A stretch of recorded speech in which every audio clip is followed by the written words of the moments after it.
Hi, my name's Nate Chai. I'm the content expert for IMN London, and I have the absolute pleasure of having Kevin E. France with me. Now, you are the... Founder and managing partner of Momentum Consulting Group. Right.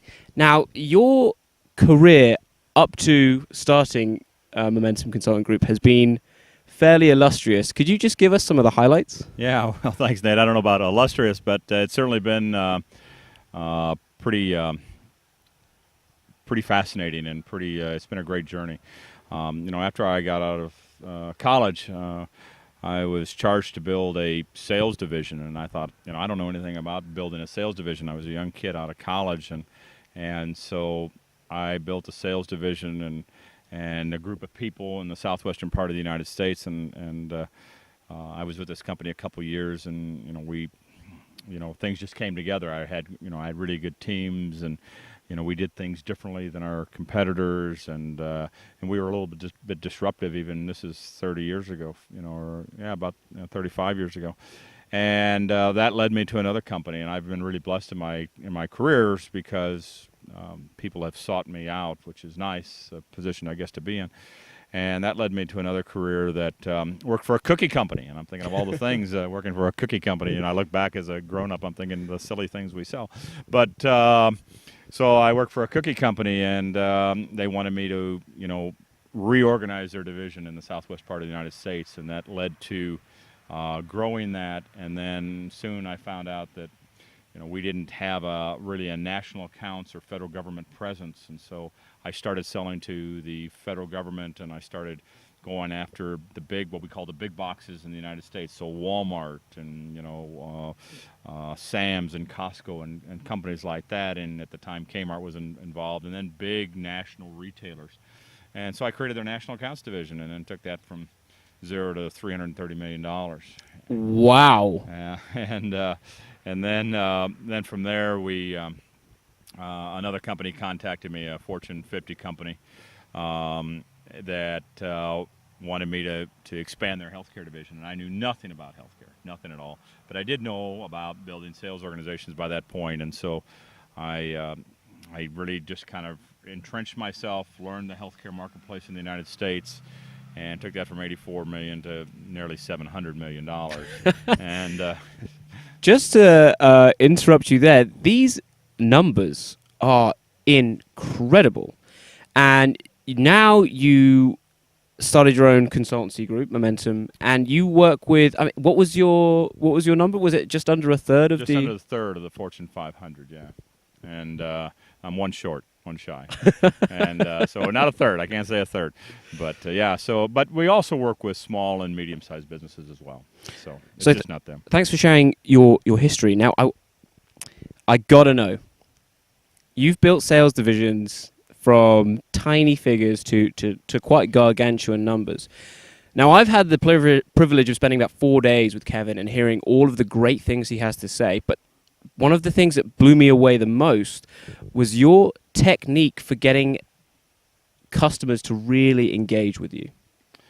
Yeah, so most of my business, the vast majority of my business is by referral, and so we have to deliver excellence, right? And so to deliver excellence, we have to penetrate a lot of departments and divisions inside of companies, and so to do that, I call it the spider web effect. And so somebody might reach out to us to build a sales division or develop a compensation program. Next thing you know, we're building a training module or a training program. So we weave ourselves in, and then we deliver excellence through that. So you may have just seen in the background there, we had the a couple of tubers just run past. Yeah. One of the things that you said that really stuck out was the way you really get to know your clients and then cater to them. You said that people don't do business with businesses, they do people do business with people. People do business with people, absolutely. How do you get them to just love you and Momentum so much? Well, I don't know how many of them know me anymore, but I think probably a lot of them still. But it's what do people want? People want excellence in service. They want They want a supplier or a partner that will deliver for them and solve for their problems. And that's what we do. I mean, sometimes people don't know what they want, and so we have to uncover their need.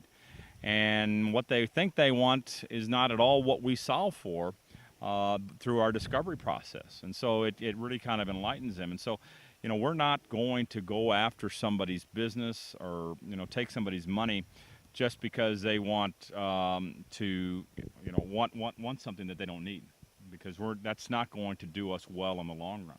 And since my business is based on referral, I want to make sure we deliver an outrageous outcome, not just a good outcome, but an outrageous outcome. And that's why our customer satisfaction levels are just crazy numbers. So it's about delivering excellence. It's about delivering, over-promising. What they might think is over-promising, but to us, it's just standard operating practice, and it sets us apart from our competitors. So, Momentum's key value is excellence. One of our key values is excellence, integrity, transparency, and fun. That's our 4 key values. I love that. Yeah. What are some ways that the Ironman members who are watching this, what are some ways that they can develop excellence in their own businesses? Start with yourself, and live your brand. I talk a lot about living the brand.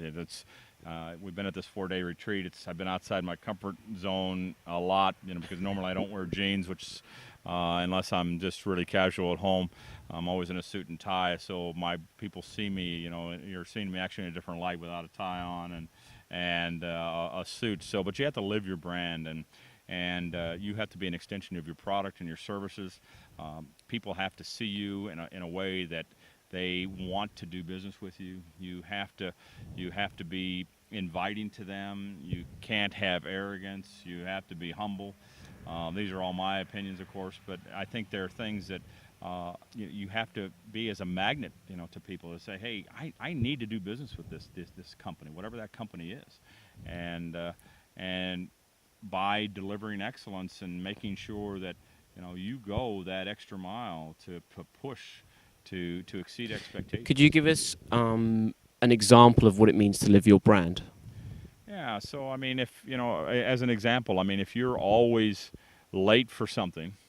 If you're always late for something, Nate, and or you don't show up only 50% of the time, somebody will say, "Well, will Nate be here?" Well, we're not sure. Sometimes he comes, as opposed to, okay, Nate is always here, and now you're not here for whatever reason. They're going to say that's not like Nate. So just that one instance, that's a sliver of your brand. So I make sure if I tell somebody I'm going to do something, I do it without fail. And I have learned the hard way, that, I have 2 ears and 1 mouth. And so when I make a commitment, I'm very, reserved and cautious, because if I tell you I'm going to do something, I will do it. Otherwise, and that's one example of my brand. And so I make sure that we deliver on what we promise. So I have a lady in our organization, and she's actually my secretary, and her title is the Promise Keeper. The Promise Keeper. The Promise Keeper. Okay. And so if we go out, especially me, if I go out and promise something, then she makes sure we deliver on our promises, because at the end of the day, it's our word, and that's part of the whole integrity process.